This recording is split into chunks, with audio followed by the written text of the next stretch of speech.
মুখ্যমন্ত্রী এবং তার ভাইপো উত্তরবঙ্গকে ঘৃণা করেন। মুখ্যমন্ত্রী একটা নির্লজ্জ।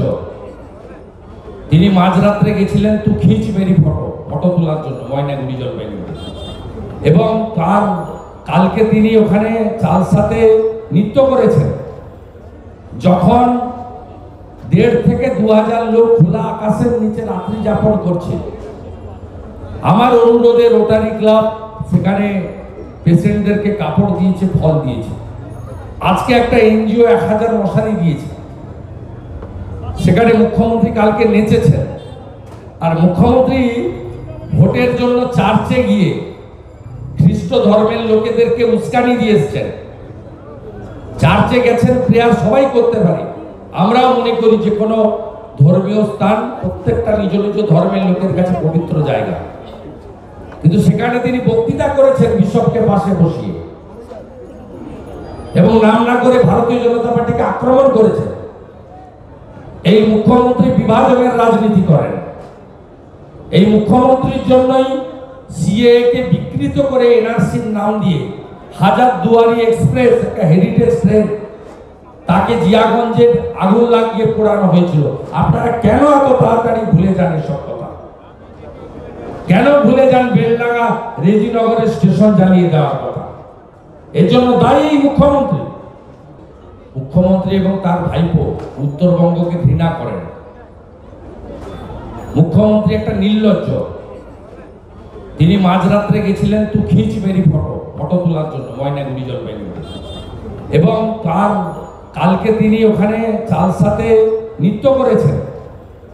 যখন 1,500 থেকে 2,000 লোক খোলা আকাশের নিচে রাত্রি যাপন করছে, আমার অনুরোধে রোটারি ক্লাব সেখানে পেশেন্টদেরকে কাপড় দিয়েছে, ফল দিয়েছে। আজকে একটা এনজিও 1000 মশারি দিয়েছে। সেখানে মুখ্যমন্ত্রী কালকে নেচেছেন। আর মুখ্যমন্ত্রী ভোটের জন্য চার্চে গিয়ে খ্রিস্ট ধর্মের লোকেদেরকে উস্কানি দিয়ে এসছেন। চার্চে গেছেন, প্রেয়ার সবাই করতে পারে। আমরাও মনে করি যে কোনো ধর্মীয় স্থান প্রত্যেকটা নিজ নিজ ধর্মের লোকের কাছে পবিত্র জায়গা, কিন্তু সেখানে তিনি বক্তৃতা করেছেন বিশপকে পাশে বসিয়ে, এবং নাম না করে ভারতীয় জনতা পার্টিকে আক্রমণ করেছেন। এই মুখ্যমন্ত্রী বিভাজনের রাজনীতি করেন। এই মুখ্যমন্ত্রীর জন্যই সিএএ কে বিকৃত করে এনআরসির নাম দিয়ে হাজারদুয়ারি এক্সপ্রেস, একটা হেরিটেজ ট্রেন, তাকে জিয়াগঞ্জে আগুন লাগিয়ে পোড়ানো হয়েছিল। আপনারা কেন এত তাড়াতাড়ি ভুলে যান এসব কথা? কেন ভুলে যান বেলডাঙ্গা রেজিনগরের স্টেশন জ্বালিয়ে দেওয়ার কথা? এর জন্য দায়ী এই মুখ্যমন্ত্রী। মমতা ব্যানার্জির জন্য পশ্চিমবঙ্গে 2 কোটি বেকার তৈরি হয়েছে। তার আগে হিসাবটা দিই। সংখ্যা তত্ত্ব জ্ঞান এই মুখ্যমন্ত্রীর নেই। সেই কারণে তিনি বলেন 1500 কেজি ওজনের বাচ্চা জন্মগ্রহণ করে। পৃথিবীর দেশের সংখ্যা 1170, এবং দমকলে বলেছে, দমকলেতে সভাতে বলেছে যে 1500 কেজি ওজনের বাচ্চা জন্মগ্রহণ করে।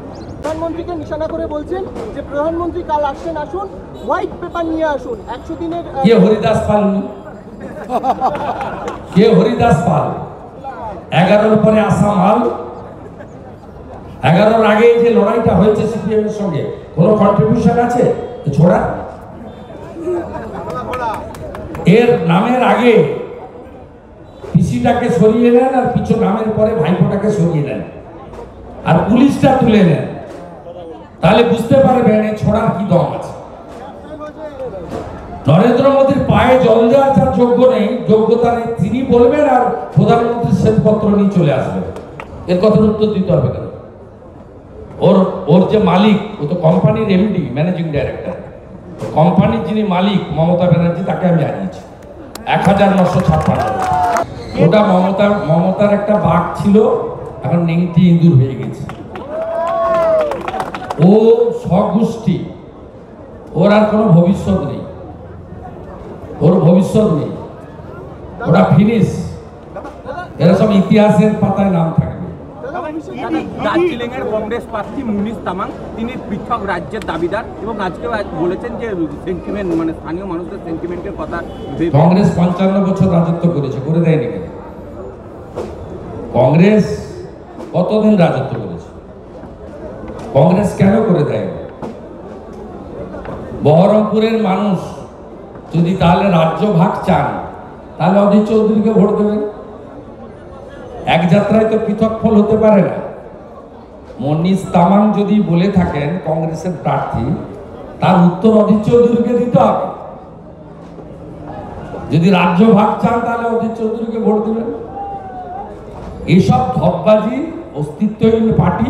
স্বাধীনতার পরে এই প্রথম বিধানসভায় সিপিএম এবং কংগ্রেসের কোনো মেম্বার নেই। আর সাগরদিঘির কথা ছেড়ে দেন, সাগরদিঘিতে আমাদের সাহায্যে জিতেছে জোট। কেন্দ্রীয় বাহিনী যদি আখরুজ্জামানকে সাহনী সিংহ রায়দের তাড়া না করতো, তাহলে জীবনে অধীর চৌধুরী ওখানে ওইসব জোট মোট করতে পারত। ওসব কথা ছাড়ুন, সাগরদিঘিতে কি হয়েছে আমি জানি, আমার থেকে বেশি কেউ জানে। আরে লিপস্টিক ঘুষ নেয়, ভ্যানিটি ব্যাগ ঘুষ নেয়, লোকের কুকুর চুরি করে। ওরা রাজমাতা জিতবে 2 লাখ ভোটে, 2 লাখ ভোটে জিতবে। আর ওকে বলবো কাপড় চোপড় গুছা। সবাই জানে উডবান ওয়ার্ড মানে তৃণমূলের যত টেন্টেড এবং যত অভিযুক্ত চোর ডাকাতদের আশ্রয়স্থল। এটা সবাই জানে। উডবান ওয়ার্ড বিতর্কিত এবং পিজির ডাক্তারবাবুরা একটা বড় অংশ, বিশেষ করে সুপার সহ এরা যে অপরাধী, এটা সবাই জানে।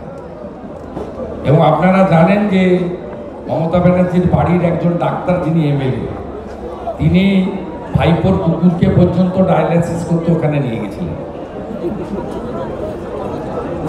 ডক্টর বিধানচন্দ্র রায় যা যা করে দিয়ে গেছিলেন তার অধঃপতন ইনি ঘটিয়ে দিয়ে গেছেন। আপনি বহরমপুর মেডিকেল কলেজে যাবেন, এগুলো হচ্ছে রেফার্ড হয়ে গেছে, রেফার্ড হসপিটালে পরিণত হয়েছে।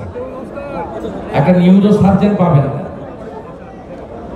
প্রধানমন্ত্রী জনঔষধি দোকানের মাধ্যমে যে সুযোগ সুবিধা গোটা দেশ পাচ্ছে, সে সুযোগ আমরা পাই না। আয়ুষ্মান ভারত গোটা দেশ পাচ্ছে 5 লক্ষ টাকা পর্যন্ত চিকিৎসার সুযোগ, গোটা দেশ পাচ্ছে। ঝাড়খণ্ডে ইউপিএ সরকার তারাও দিচ্ছে, পশ্চিমবঙ্গে আপনি পাবেন না।